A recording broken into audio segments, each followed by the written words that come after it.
ओम श्रीकृष्ण परब्रह्मणे नमः। श्रीमद्भगवद्गीता अथ तृतीयोऽध्यायः कर्मयोगः। अर्जुन उवाच ओम जायसी चेत् कर्मणस्ते मता बुद्धिर्जनार्दन तत्किं कर्मणि घोरे मां नियोजयसि केशव। व्यामिश्रेणेव वाक्येन बुद्धिं मोहयसीव मे तदेकं वद निश्चित्य येन श्रेयोऽहमाप्नुयाम्। श्रीभगवान् उवाच ॐ लोकेऽस्मिन् द्विविधा निष्ठा पुरा प्रोक्ता मया नघ। ज्ञानयोगेन साङ्ख्यानां कर्मयोगेन योगिनां। न कर्मणामनारम्भात् नैष्कर्म्यं पुरुषोऽश्नुते न च सन्न्यसनादेव सिद्धिं समधिगच्छति। न हि कश्चित् क्षणमपि जातु तिष्ठत्यकर्मकृत् कार्यते ह्यवशः कर्म सर्वः प्रकृतिजैर्गुणैः। कर्मेन्द्रियाणि संयम्य य आस्ते मनसा स्मरन् इन्द्रियार्थान् विमूढात्मा मिथ्याचारः स उच्यते। यस्त्विन्द्रियाणि मनसा नियम्यारभतेऽर्जुन कर्मेन्द्रियैः कर्मयोगम् असक्तः स विशिष्यते। नियतं कुरु कर्म त्वं कर्म ज्यायो ह्यकर्मणः शरीरयात्रापि च ते न प्रसिद्ध्येद कर्मणः। यज्ञार्थात् कर्मणोऽन्यत्र लोकोऽयं कर्मबन्धनः तदर्थं कर्म कौन्तेय मुक्तसङ्गः समाचर। सह यज्ञाः प्रजाः सृष्ट्वा पुरोवाच प्रजापतिः अनेन प्रसविष्यध्वं येषवोऽस्त्विष्टकामधुक्। देवान् भावयतानेन ते देवा भावयन्तु वः परस्परं भावयन्तः श्रेयः परमवाप्स्यथ।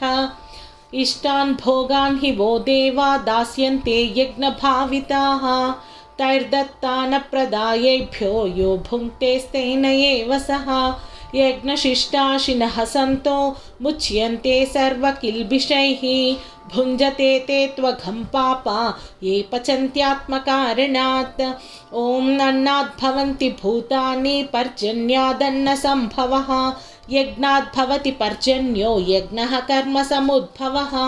कर्म ब्रह्मोद्भवं विद्धि ब्रह्माक्षरसमुद्भवं तस्मात् सर्वगतं ब्रह्म नित्यं यज्ञे प्रतिष्ठितम्। एवं प्रवर्तितं चक्रं नानुवर्तयति हयः अघायुरिन्द्रिया रामो मोघं पार्थ स जीवति। यस्त्वात्मरतिरेव स्यात् आत्मतृप्तश्च मानवः आत्मन्येव च सन्तुष्टः तस्य कार्यं न विद्यते। नैव तस्य कृतेनार्थो नाकृतेनेह कश्चन न चास्य सर्वभूतेषु कश्चिदर्थव्यपाश्रयः।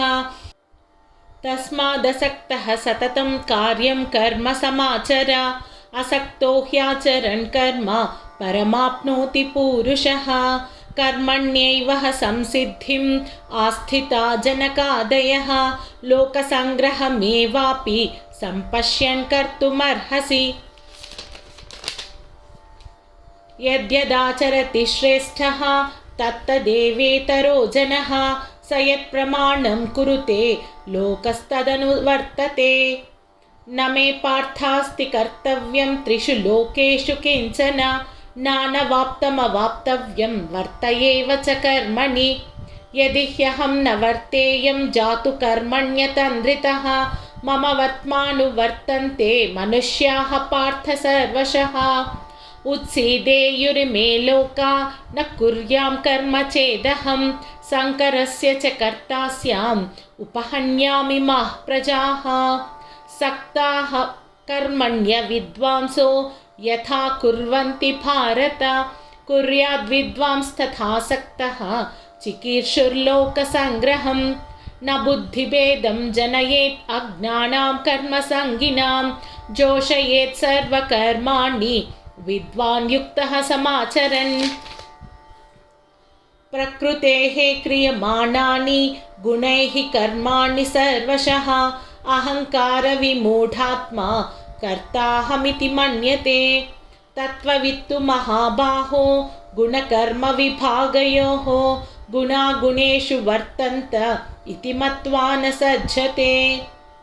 प्रकृतेर्गुणसम्मूढाः सज्जन्ते गुणकर्मसु तान् कृत्स्नविदो मन्दान् कृत्स्नविन्न विचालयेत् मयि सर्वाणि कर्माणि सन्न्यस्याध्यात्मचेतसा निराशीर्निर्ममो भूत्वा युध्यस्व विगतज्वरः ये मे मतमिदं नित्यम् अनुतिष्ठन्ति मानवाः श्रद्धावन्तो न सूयन्तो मुच्यन्ते तेऽपि कर्मभिः ये त्वेतदभ्यसूयन्तो नानुतिष्ठन्ति मे मतम् सर्वज्ञानविमूढांस्तान् विद्धि नष्टान् चेतसः सदृशं चेष्टते स्वस्याः प्रकृतेः ज्ञानवानपि प्रकृतिं यान्ति भूतानि निग्रहः किं करिष्यति इन्द्रियस्येन्द्रियस्यार्थे रागद्वेषौ व्यवस्थितौ